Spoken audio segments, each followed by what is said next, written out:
పర్వకాలంలో కృష్ణాతీరంలో శ్రీకాకుళం అనే గ్రామం ఉండేది. ఆ ఊరిలో రామాచారి అనే పేద బ్రాహ్మణుడు ఉండేవాడు. అతను వంశపారంపర్యంగా వచ్చిన పౌరోహిత్యపు వృత్తి చేసుకుంటూ సంసారాన్ని పోషించుకునేవాడు. అతని భార్య కోమలాంబ కూడా ఎంతో సౌమ్యురాలై భర్తకి ఎంతో సహకరిస్తూ సంసారాన్ని జాగ్రత్తగా గడుపుతూ వచ్చేది. దంపతులకు లేకలేక 2 కవలలు జన్మించారు. 2 ఆడపిల్లలే. ఆ పిల్లలకి లలితా ప్రణతి అనే పేర్లు పెట్టుకున్నారు. 2ని అల్లార్ముద్దుగా పెంచి పెద్ద చేశారు. ఇలా ఉండగా వరుసగా 2 సంవత్సరాలు వర్షాలు పడక విపరీతమైన కరువు పరిస్థితులు ఏర్పడ్డాయి. ప్రజలు తినడానికి ఆహారం లేక ఎంతో బాధపడ్డారు. ఆర్థిక పరిస్థితులు సరిగ్గా లేక ప్రజలు పూజలు, వ్రతాలు కూడా చేయడం తగ్గించారు. దీనివలన రామాచారిక్కూడా ఆదాయం తగ్గింది. ఇల్లు గడవడం చాలా కష్టమైంది. ఆడపిల్లలిద్దరికీ 18 సంవత్సరాల వయసు వచ్చింది. ఇంక పెళ్లి సంబంధాలు చూడాలని తలస్తుండగా ఈ 2 సంవత్సరాలు ఏ సంపాదనా లేక ఇల్లు గడవడమే చాలా కష్టతరమైంది. వివాహాల గురించి ఆలోచన చేసేదెలా? ఇక రోజురోజుకీ ఇంట్లో ఉన్న సరుకులన్నీ నిండుకున్నాయి. పస్తులు ఉండే పరిస్థితి. ఇక 2 రోజులైతే పూర్తి కోమలాంబకి చాలా బాధగా ఉంది. ఆమె ప్రతిరోజూ శ్రీ దుర్గామాతను పూజించేది. ప్రతినిత్యం ఆ తల్లితో తమని ఈ కష్టాలనుంచి కాపాడమని మొరపెట్టుకునేది. అయినా ఆ కుటుంబ పరిస్థితులలో ఏమాత్రం మార్పు రాకపోవటం వలన ఎంతో బాధపడేది. ఒకనాటి రాత్రి ఇవే ఆలోచనలతో బాధపడుతూ నిద్రపోయింది. ఆ తల్లిని ఎన్నో విధాల వేడుకుంటూ ఎలాగైనా తమ కుటుంబాన్ని కరుణించమని ప్రాధేయపడుతూ పడుకుంది. ఒకంతటా నిద్రపట్టడం లేదు. మనస్సులో బాధ పొంగుతుండడం వలన ఏమాత్రం కనులు మూతపడటం లేదు. ఆ తల్లిని అలా ప్రార్థిస్తూనే ఉన్నది. కాసేపటికి కనులు మూతపడి చిన్న కునుకు పట్టింది. నిద్రలో ఆమెకొక కల వచ్చింది. ఆ కలలో కోమలాంబ ఎంతో బాధతో వడివడిగా అడుగులు వేస్తూ ఊరి చివరన ఉన్న చెరువువైపు నడుస్తున్నది. ఇక తనకు ఆత్మహత్య తప్ప శరణ్యం లేదని తలుస్తూ ఎంతో వేదనతో నడవసాగింది. ఇలా కొంత దూరం వెళ్ళగానే ఒక్కసారిగా ఆమె కంటిముందు ఒక పెద్ద కాంతి వెలవడింది. ఆ కాంతిలో ఒక స్త్రీమూర్తి అద్భుత సౌందర్యంతో వెలిగిపోతూ కనిపించింది. ఎన్నో దివ్య ఆభరణాలను ధరించి గొప్ప తేజస్సుతో ప్రకాశిస్తున్న ఆమెకు కోమలాంబ అప్రయత్నంగానే చేతులు జోడించి నమస్కరించింది. అప్పుడు ఆ స్త్రీమూర్తి కోమలాంబతో ఇలా అన్నది. అమ్మా కోమలాంబా, ఈరోజుతో నీ కష్టాలన్నీ గట్టెక్కాయి. నీకు శుభదుర్గా వ్రతం అనే విశిష్టమైన ఒక వ్రతాన్ని వివరిస్తాను. నేనే శుభదుర్గను. సర్వశుభాలను అనుగ్రహిస్తాను. నీవు ఇంటికి వెళ్ళి రేపే ఈ వ్రతం ఆచరించు. నీకు నీ కుటుంబానికి ఎన్నో శుభాలు జరుగుతాయి అన్నది. అప్పుడు కోమలాంబ ఆ తల్లికి నమస్కరించి, తల్లీ, జగన్మాత, నన్ను అనుగ్రహించినందుకు ఎంతో ఆనందం. నిన్ను ఎన్ని విధాల కీర్తించినా తక్కువే. నాయందు దయ ఉంచి ఆ వ్రతవిధానం వివరంగా విశదీకరింపవలసింది అని వేడుకున్నది. జీవితం అప్పుడు శుభదుర్గామాత కోమలాంబతో ఈ విధంగా చెప్పింది. నేను ఇప్పుడు చెబుతున్నా ఈ శుభదుర్గా వ్రతం ఎంతో తేలికైంది. నాకెంతో ప్రీతిపాత్రమైనది. ఆచరించిన వారికి సర్వ సౌభాగ్యాలు కలుగుతాయి. దేనికీ లోటుండదు. శుభప్రదంగా గడుస్తుంది. తలపెట్టిన కార్యాలన్నీ జయప్రదంగా జరుగుతాయి. వ్రతాన్ని స్త్రీలైనా పురుషులైనా ఎవరైనా ఆచరింపవచ్చును. ఏ శుక్రవారం రోజైనా సూర్యోదయానికి ముందే లేచి శుచిగా స్నానం చేసి ఈ వ్రతం ఆరంభించాలి. ముందుగా అష్టోత్తరనామాలు పఠించాలి. అటుపైన ఈ వ్రతంలోని 5 కథలను చదవాలి. బియ్యం వెల్లం కలిపి చేసిన పాయసం నైవేద్యంగా పెట్టాలి. మీరు పూజామందిరంలో కూర్చుని ఆచరింపవచ్చును. మీరు ఒక్కరుగా గాని మీ బంధుమిత్రులందరిని పిలిచిగాని ఈ వ్రతం ఆచరింపవచ్చును. నా రూపాలైన విజయదుర్గా, కనకదుర్గా, శైలపుత్రి, గౌరీదేవి ఇలా ఏ రూపపు పటమైనా ఎదురుగా ఉంచుకొనవలను. ఈ విధంగా వ్రతం పూర్తిచేసిన వెంటనే మీ ఇంటిలో ఎన్నో శుభాలు కలుగుతాయి. ఈ వ్రతం పూర్తి అయిన తర్వాత నేను ఆ ఇంటికి ఏదో ఒక రూపంలో వచ్చి ప్రసాదం స్వీకరిస్తాను. శుక్రవారం రేపే ఈ వ్రతం ఆచరించు, కలుగుతాయి అని అమ్మ అనుగ్రహించింది. ఓ కోమలాంబా, రేపు మీ కుటుంబానికి సర్వసౌభాగ్యాలు కలుగుతాయి. కమలాంబ తెల్లవారగానే తనకు వచ్చిన కల గురించి తన భర్తకు చెప్పింది. భర్త ఎంతో సంతోషించాడు. వెంటనే కోమలాంబ శుభ్రంగా స్నానం చేసి పూజగదిలో కూర్చుని శ్రీ శుభదుర్గా వ్రతం ఆచరించింది. పాయసం నివేదించింది. పక్క ఇంటిలో గల తన స్నేహితురాల్ని పిలిచి భోజనం పెట్టింది. తాంబూలమిచ్చింది.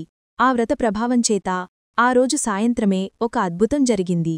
పక్క ఊరిలో గల జమీందారు ఒక పెద్ద గుడి కట్టిస్తున్నాడని, ఆ గుడికి పూజారిగా రామాచారిని నియమించాలని తలచాడని కబురు పంపాడు. అంతేకాదు, మరునాడే వచ్చి రామాచారిని గుడి నిర్మాణానికి సంబంధించిన విషయాలన్నీ చూడమని అన్నాడు. శుభదుర్గ అనుగ్రహంచేత జమీందారు రామాచారికి ఎంతో ఎక్కువ జీతమిచ్చాడు. త్వరితకాలంలోనే ఆ కుటుంబ కష్టాలన్నీ తీరాయి. కుమార్తెలిద్దరికీ చక్కటి వరులు దొరికారు. వీరి వివాహాలు ఎంతో చక్కగా జరిగాయి. కుటుంబం ప్రతీ నెలా వీలైన శుక్రవారంనాడు శ్రీ శుభదుర్గా వ్రతం ఆచరిస్తూ కలకాలం సుఖంగా జీవించారు. పూర్వం వెంకటాపురం ఊరిలో గాజుల వ్యాపారి ఉండేవాడు. అతని పేరు హరిచరణుడు. అతను దుర్గామాతకు గొప్ప భక్తుడు. అయితే అతన్ని దుర్గాదాస్ అని పిలుస్తుండేవారు. ఎప్పుడూ కూడా ఆ దుర్గామాతనే స్మరిస్తూ ఉండేవాడు. ఉదయాన లేస్తూనే దుర్గా దుర్గా అంటూనే లేస్తాడు. స్నానమిత్యాది కార్యక్రమాలలో కూడా దుర్గానామం జపిస్తూ ఉండేవాడు. అతను దుర్గా దుర్గా అంటూనే గాజుల మూట భుజాన వేసుకొని బయల్దేర్తాడు. అలా అతను రాత్రింబవళ్ళు తేడా లేకుండా విసుగు విరామం లేకుండా దుర్గా దుర్గా అనుకుంటూ ఆ నామాన్ని జపిస్తూ ఉండడం చూసినటువంటి ప్రజలందరూ కూడా అతన్ని దుర్గాదాస్ పిచ్చోడు అని ఎప్పుడు ఎగతాళి చేస్తూ ఉండేవారు. అయినప్పటికీ అతను వారు చేసేటువంటి ఆహేళనను ఏమాత్రం పట్టించుకోకుండా నిర్విరామంగా దుర్గానామాన్ని జపిస్తూనే ఉండేవాడు. ఇక ఆయన రోజుకొక ఊరికి తిరుగుతూ స్త్రీలకు గాజులు వేస్తూ ఉండేవాడు. ఇతను ప్రతి స్త్రీని దుర్గా అనే పిలిచేవాడు.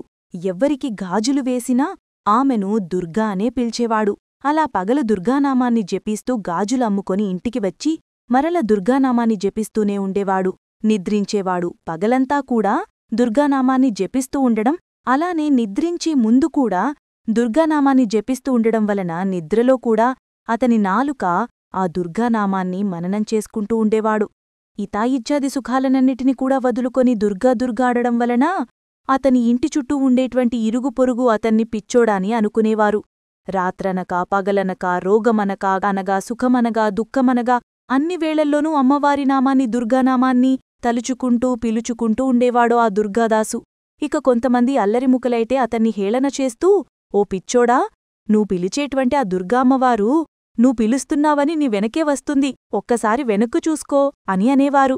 ఆ మాటలు విన్నటువంటి ప్రతిసారీ కూడా అతనికి అతని రోమాలు నిక్కపొడిచినట్లుగా అనిపించేవి. ఎంతో సంతోషంగా నిజంగానే ఆ తల్లి నా వెనకే వస్తుందా అని ఒక్కసారిగా రివ్వున వెనక్కు తిరిగి వారివైపు చూడగా ఆ అల్లరిముక అతన్ని చూస్తూ చప్పట్లు కొడుతూ కేరింతలాడుతూ నవ్వుతూ అక్కడ్నుండి వెళ్ళిపోయేవారు. అయినా కూడా అతను మాత్రం అమ్మవారిని ఆనందంగా తలచుకుంటూ గాజులమ్ముకోడానికి వెళుతూ ఉండేవాడు. అందువలన హరిచరణ్ అనే పేరు తొలగిపోయి దుర్గాదాస్ అనేటువంటి పేరు స్థిరపడిపోయింది. ఇక ఒకనాడు మిట్ట మధ్యాహ్నం వేళ దుర్గాదాస్ ఎప్పటిలాగామే దుర్గా దుర్గా అనుకుంటూ గాజులు నెత్తిన వేసుకుని గోపాలపురం అనే గ్రామానికి నడుచుకుంటూ వెళ్లాడు. అలా వెళుతూ ఉన్నప్పుడు మార్గమధ్యంలో చెరువు పక్కన ఒక నీళ్ల బిందె పట్టుకొని కనిపిస్తుంది. ఆమె దివ్య మంగళస్వరూపాన్ని చూసి ఆయన మైమరచిపోతాడు. అలా చూస్తూనే ఉంటాడు. ఆ అమ్మాయి, ఓ గాజులబ్బీ, ఓ గాజులబ్బీ, ఇటు చూడు, నాకు గాజులు వేస్తావా అని అడుగుతోంది. అప్పుడా దుర్గాదాసు అక్కడకు చేరుకొని తన గాజులు పెట్టను ఒక చెట్టు కింద దింపి, అమ్మా రండి, మీకు నచ్చినటువంటి గాజులు వేస్తానమ్మా అంటాడు.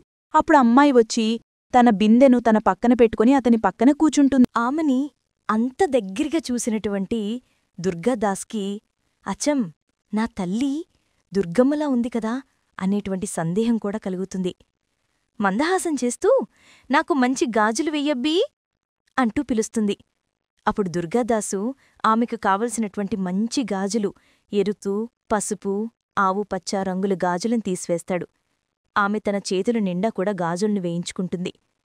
ఇక ఆ తరువాత అతను ఆమెకు గాజులు వేసేటప్పుడు దుర్గా దుర్గా అంటూ దుర్గామాత యొక్క నామాన్ని జపించటం విన్నటువంటి ఆ స్త్రీ, వచ్చినప్పట్నుండి చూస్తున్నాను, ఇంతకీ ఎవరయ్యా ఆ దుర్గా దుర్గా అని అంటూ ఉన్నావేంటి? అలా అనడం వలన ఏదైనా ఉపయోగం ఉందా నీకు అని అడుగుతుంది.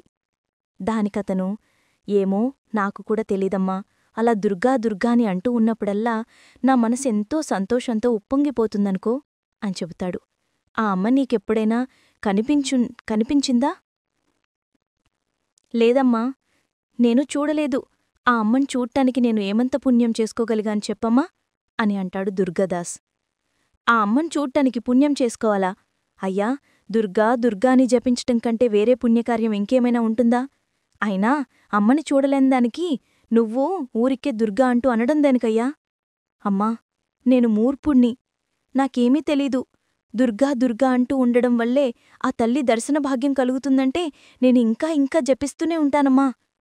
గాజులు వేయటం అయిపోయింది. అప్పుడామె నవ్వుతూ, అబ్బీ, నీకు నేను చెప్పడం మర్చిపోయాను. అయ్యయ్యో, నా దగ్గర ఈ గాజులు డబ్బుల్లేవే. నీ గాజులు నువ్వే తీసుకో అంటుంది. అమ్మా అమ్మా, గాజులు తీయకమ్మా.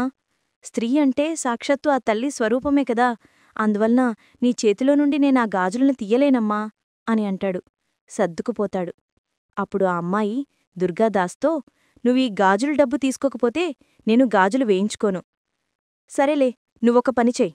నువ్వు గోపాలపురం వెళుతున్నావు కదా, శివాలయం పక్కన ఒక ఎత్తు అరుగు కలిగినటువంటి ఇల్లుంటుంది. ఆ ఇల్లు మాదే. ఈ గాజులకు డబ్బులు మా నాన్నగారిస్తారు. నువ్వక్కడ డబ్బులు తీసుకో అని చెబుతుంది. మా నాన్నగారికి కాస్త నామీద కోపంగా ఉంది. మాకమ్మాయి లేదు అని అన్నా అంటాడు. కాని నువ్వు మాత్రం అతని మాటలు అస్సలు పట్టించుకోవద్దు. అతని డబ్బులిచ్చేవరకు నువ్వస్సలు ఊరుకోవద్దు. మీ దేవుడి గదిలో దుర్గామాత విగ్రహం కింద ఒక పాత కుంకుంబరనుంది. అందులో ఒక కాసుంది. అది తీసివ్వమని చెప్పు అని గట్టిగా అడుగు. అయినా కాదంటాడు. అయినా మాత్రం అసలు ఊరుకోవద్దు, అస్సలు వదలొద్దు అని చెబుతుంది. సరేనమ్మా, ఇప్పుడే వెళ్తానమ్మా అంటూ దుర్గాదాస్ అక్కడ్నుండి వెళ్ళిపోతాడు. ఆ స్త్రీ చెరువులో ఉన్నటువంటి నీళ్లలోకి దిగిపోతుంది. పెద్ద అరుగులు కలిగినటువంటి ఇల్లు ఉంటుంది. అతని భార్య పేరు అన్నపూర్ణ. అలాగే వారి కొడుక పేరు శివరామ. ఉమాపద పటాచారులు కుటుంబం సిరిసంపదలతో ఉండేవారు. అయితే దుర్గాదేవి భక్తులు. వారి యొక్క స్వగృహంలో ఆయన ఒక దుర్గామాత ప్రతిమను ఏర్పాటు చేసుకుంటాడు. ఆయన ఆత్మచింతనలో, బాహ్య చింతనలో ఆ తల్లినే ఎప్పుడూ కూడా నిరంతరం తలుచుకుంటూ ఎక్కువ సమయం గడుపుతూ ఉండేవాడు. ఇక అన్నపూర్ణమ్మగారు కూడా సహధర్మచార్యులుగా గొప్ప పేరు తెచ్చుకుంటుంది. కుమారుడు కూడా దుర్గా దుర్గా అనుకుంటూ ఎప్పుడూ ఆ తల్లి నామస్మరణ చేస్తూ ఉండేవాడు. తన కుమారుణ్ణి చూసి భట్టాచార్యులు, అన్నపూర్ణమ్మ తల్లిగారు ఇద్దరూ కూడా ఆనందభాష్పాలను తుడుచుకుంటూ ఎంతో సంతోషిస్తూ ఉండేవారు. అలా క్రమంగా వారి భోగాలు, సంపదలు కరిగిపోతాయి. సిరిసంపదలతో ఉదియేటువంటి వారు విధి వక్రించి కాలప్రవాహంలో పడి ఆర్థికంగా దిగజారిపోతారు. అలా భట్టాచార్యులుగారికి అప్పు ఇస్తే మరలా తిరిగి రాదు అని తెలిసి కూడా ప్రజలు ఆయనకప్పులిస్తూ ఉండేవారు.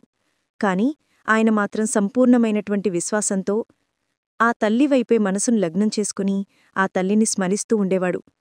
నిత్యం బ్రాహ్మముహూర్తానికి ముందు లేచి దుర్గా దుర్గా అనుకుంటూ స్నానాది కార్యక్రమాలు పూర్తిచేసి ఆ తల్లి పూజ చేసుకుని నైవేద్యం పెట్టి అతిథులెవరైనా వస్తారేమో అని చూస్తూ ఉండేవాడు. పురాణాలు పఠిస్తూ గడిపేవాడు. తల్లికి పూజ చేసి హారతిచ్చి ఆ దీపకాంతిలో కొంతసేపు జపం చేసుకుంటూ ఉండేవాడు. ఆ తర్వాత అదీ సెవ్వనంతర ప్రసాదాన్ని సేకరించేవాడు. నిద్రించే వేళలో కూడా దుర్గా దుర్గా అనుకుంటూ తన హృదయంలో ఆ జననీ జపిస్తూ ఉండేవాడు. అన్నపూర్ణమ్మగారు కూడా దుర్గా దుర్గా ననుకుంటూ తన యొక్క గృహ కార్యక్రమాలన్నీ కూడా చేసుకుంటూ ఉండేది. దేవా 10 అతిథి సేవలలో ఆమె సదా లగ్నమై ఉండేది. కాబట్టి ఎప్పుడూ కూడా డబ్బు సంపాదించాలని ఎప్పుడు ప్రయత్నం చేయలేదు. దాంతో వారి దరిద్రం ఇంకా పెరిగిపోతూ ఉండేది. ఆ దరిద్రం కారణంగా అప్పులు ఇంకాస్త పెరిగిపోతూ ఉండేవి. అప్పులు పెరగడం చూసినటువంటి భట్టాచార్యులుగారు, ఇంక నేను ఎప్పుడూ ఎక్కడా ఎవరి దగ్గర అప్పైగే చెయ్యను. అమ్మ అన్నం పెడితే తింటాం, లేదా పస్తులుంటాం. అప్పులు చేసి మా వలన మరొకరు బాధపడడం మేం చూడలేమమ్మా. ఏం చేస్తుందో చూస్తాను. మా ప్రాణాలు పోయినా సరే నేనా తల్లిని తప్ప మరొకరిని ఆశించను అని నిర్ణయించుకుంటాడు. భట్టాచార్యులవారు అమ్మవారి మీద విపరీతమైనటువంటి కోపంతో ఉంటాడు. అసలే అమ్మవారిపై విపరీతమైనటువంటి నిరుత్సాహంతో ఉన్నటువంటి భట్టాచార్యులుడి వద్దకు దుర్గాదాస్ చేరుకుంటాడు. ఇక ఆ ఇంటి యజమాని పిలిచి, అయ్యా, ఇక్కడ భట్టాచార్యులుగారంటే మీరేనా? చెరువు దగ్గర మీ అమ్మాయికి నేను గాజులు వేశాను. మీ అమ్మాయి డబ్బులు ఇవ్వలేదు, మీ దగ్గర తీసుకోమని చెప్పింది. నాకు కనుక త్వరగా డబ్బులిప్పిస్తే నేను వెళ్ళిపోతాను, ఇంకా ఊరంతా తిరిగి గాజులు వెయ్యాలి అని చెబుతాడు. దానికి భట్టాచార్యులుగారు ఎంతో ఆశ్చర్యపడి, నాకసలు ఆడసంతానమే లేదు, నువ్వు తప్పుగా మా ఇంటికొచ్చేవు అని చెప్తాడు. అప్పుడు దుర్గాదాస్, శివాలయం పక్కన భట్టాచార్యులుగారంటే మీరే కదా అని అడిగాడు. దానికి భట్టాచార్యులుగారు, అవును నేనే అని అంటాడు. దానికి దుర్గాదాస్, అయ్యా, మీకేమైనా గొడవలుంటే మీలో మీరే చూసుకోవాలి. చాలా లక్షణమటు అంటే అమ్మాయిని మా పిల్ల కాదు అని అంటారా? మీరలాగే అంటారని మీ అమ్మాయి ముందే చెప్పింది. నా డబ్బులేమో నాకిప్పిస్తే నేను వెళ్ళొస్తాను, మీకేమైనా గొడవలుంటే మీరే చూసుకోండి అని అంటాడు. దానికి భట్టాచార్యులుగారు, నాకసలు అమ్మాయిలే లేరు, ఎవరికో గాజులు వేసి నన్ను డబ్బులడగటమేమిటి అని వాదిస్తాడు. అక్కడ ఏదో గొడవ జరుగుతున్నట్లుగా గమనించినటువంటి చుట్టుపక్కల వారు అక్కడికి చేరుకుంటారు. దుర్గాదాస్ అంటాడు, మీరు భలేవారు, ఎంత ఉంటే మాత్రం కన్న కూతుర్నే కాదనుకుంటారా? ఆ అమ్మాయి నాతో అక్కడే చెప్పింది మీరిదే విధంగా అంటారని. అయ్యా, మీ అమ్మాయి నాతో చెప్పింది మా నాన్న దగ్గర నువ్వు ఖచ్చితంగా డబ్బులు తీసుకోమని చెప్పి, ఎట్టి పరిస్థితిలోనూ డబ్బులు తీసుకోకుండా వెళ్ళకండి అని కూడా చెప్పింది. మీ పూజ గదిలో పాత కుంకుమ భరణి ఉంది కదా, ఆ కుంకుమలో కాసు ఉందట, మీ అమ్మాయి నాతో చెప్పింది. అప్పుడు భట్టాచార్యుడు, మా దేవతా మందిరంలో అసలు కుంకుమ భరణి లేదు, ఇంక కాసెక్కడ్నుంచి వస్తుంది అంటాడు. మీ అమ్మాయి చెప్పిందయ్యా, ఒకసారి వెళ్ళు చూడవయ్యా అంటాడు.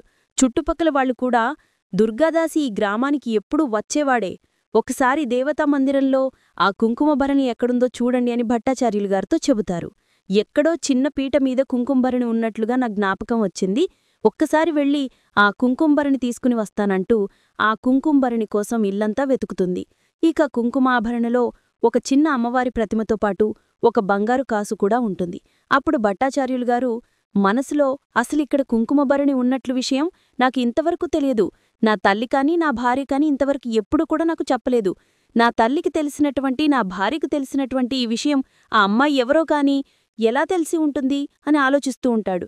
ఇక భట్టాచార్యులు గారు కుంకుమభరణిలో చెయ్యి పెట్టగానే ఒక బంగారు కాసు తగులుతుంది. వెంటనే ఆ కాసు బయటకు తీస్తాడు. ఆ తర్వాత ఇంకోసారి కుంకుమభరణిలోనికి మళ్లీ చేయి పెడతాడు. మరలా ఇంకో కాసు వస్తుంది. అలా చెయ్యి పెట్టిన కొద్దీ కాసులు వస్తూనే ఉంటాయి. అప్పుడు భట్టాచార్యుడొక్కసారిగా ఆశ్చర్యానికి లోనవుతాడు. తన భార్యకు చూపిస్తాడు. నాకిప్పుడు గుర్తొచ్చింది, మా అమ్మ ఒకసారి చెప్పింది, నేనే మర్చిపోయాను. ఇది మా పూర్వకాలం నుండి గస్తున్నటువంటి మా వారందరూ కూడా పూజిస్తూ ఉండేవారు. ఆ చల్లని భక్తికి శ్రద్ధతో ఉండేవారట. ఆ తర్వాత కాలంలో ఈ అమ్మవారి ప్రతిమను పూజించడం మానేశాం. ఆ తర్వాత నుంచి నేను పూర్తిగా ఇక్కడ అమ్మవారి యొక్క కుంకుమభరణి ఉంది అనే విషయం కూడా మర్చిపోయాను. అప్పుడు ఆ ఇంటి వారందరూ కూడా ఆ తల్లి యొక్క పూజామందిరం నుండి కాసులు తీసుకుని బయటకు వచ్చి, దుర్గాదాస్, నువ్వు ఎవర్ని చూశావో అమ్మాయిని మాక్కూడా చూపించవయ్యా అని అడుగుతారు. బంగారు కాసులతో బయటకు వచ్చినటువంటి ఆ యొక్క భట్టాచార్యులు వారిని చూసి ఊరు మొత్తం ఆశ్చర్యపోతారు. అప్పుడు దుర్గాదాస్ ఊరు వాళ్లను, అలాని ఆ యొక్క భట్టాచార్యుడు యొక్క కుటుంబాన్ని కూడా చెరువు దగ్గరికి తీసుకుని వెళ్తాడు. అక్కడే ఆ అమ్మాయిని ఇక్కడే చూశానయ్యా అని చెప్తాడు. కాని చెరువు పక్కన ఎవరూ కూడా కనిపించరు. ఆ చెరువేమో చూడ్డానికి చక్కగా పద్మాలతో నిండినటువంటి గొప్ప సరోవరంలాగా కనిపిస్తుంది. అందరూ కూడా కొద్దిసేపు వెతుకుతూ వెతికాక ఎవరో చెరువులోనికి దిగినట్లుగా అడుగులు కనిపిస్తాయి. అడుగులు చెరువు నుండి బయటకు వచ్చినట్లుగా మాత్రం కనిపించవు.